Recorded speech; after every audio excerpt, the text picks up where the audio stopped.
అట్లా కదా మనం అంటాం, తిండికి పెద్ద కొడుకు రా అంటాం, అంతే కదక్క. అంటే ఏంటి, బోకు ముందుంటాడు, అది పనికి మాత్రం తిండి అయితే మేక వేసినట్టే. గొర్రెను ఒక క్షణం పుడుకుంటుందేమో కనుక తెలీదు నాకు వాస్తవానికి. మేక అట్లా కాదు బాబు, తింటానే. అందుకనే రే నువ్వు గొర్రెలాగా తింటావని అనరు ఎవరు. తినే విషయాన్ని పోల్చే దేంతో, మేక కదా. కాబట్టి ఒక ఆంబూతులాగా ఉండవంటారు. నా ప్రియ దేవుని బిడ్డలారా, కాబట్టి ఆనందకరమైన వాటిల్లోనే తన ప్రియురాలంట ప్రియుడికి ఆనందం కలిగించే విషయంలో నీవెంత సౌందర్యవంతురాలు అమ్మా అంటే అలంకార రూపంగా మాట్లాడాడు. ప్రియదేవుని బిడ్డలారా, తనను అంతగా సంతోషపరిచింది. తను సంతోషించే ఆ విషయాల్లో ఎక్కువగా, తను ఆనందించే విషయాల్లో ఎక్కువగా ఆయన్ని ఆనంద పెట్టడానికి ప్రయత్నం చేసింది.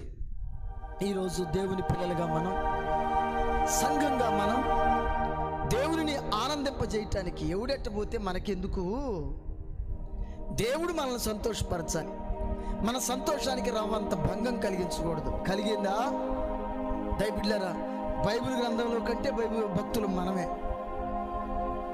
పరిశుద్ధ గ్రంథంలో ఉన్న వాళ్ళు భక్తుల చరిత్ర కంటే కూడా మనదే భక్తి ఎక్కువైనట్లుగా మాట్లాడతాం. అప్పుడు చాలా మంది ఉన్నారు ఇట్లాంటి వారు. వీళ్ళు ఇన్ని కష్టాలు పడి, ఇంత అగచాట్లు పడి, తమ భక్తిని రుజువు చేసుకుని తమ దేవుని కొరకు బ్రతికి అగ్ని వంటి శ్రమల మధ్య నుంచి వారు బయటకు వస్తే, బయటకు వచ్చిన వాళ్ళకి పేర్లు ఎక్కితే వాళ్ళకే ఇది ఎక్కడో అరాకొరా. కానీ వాళ్ళని మించిన మాటలు మాట్లాడతాం మనం. ప్రియ దేవుని బిడ్డలారా, వారి తరములో వారు అట్లా, వారికి అది ఆ విషయంలో అప్పుడు గొప్ప. ఇప్పుడు మన విషయం, మన తరంలో మనకి దయబిడ్డలారా మనం పొందే శ్రమ మనకు గొప్ప. ఆనందకరమైన వాటిలో ఇప్పుడు ప్రియుడికి ఆనందం ఏమిటి? ప్రియునికి ఆనందం ఏమిటి? యథార్థవంతుల ప్రార్థన ఆయనకి ఆనందకరం. అందరి ప్రార్థన కాదు.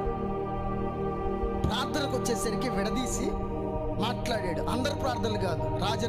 పాస్టర్ రాజన్ ప్రార్థన దేవునికి ఆనందకరం. అఫ్కోర్స్ కొన్ని సందర్భాలు అయితే అవ్వచ్చు, కానీ అక్కడ రాసింది ఏమిటంటే యథార్థవంతుల ప్రార్థన.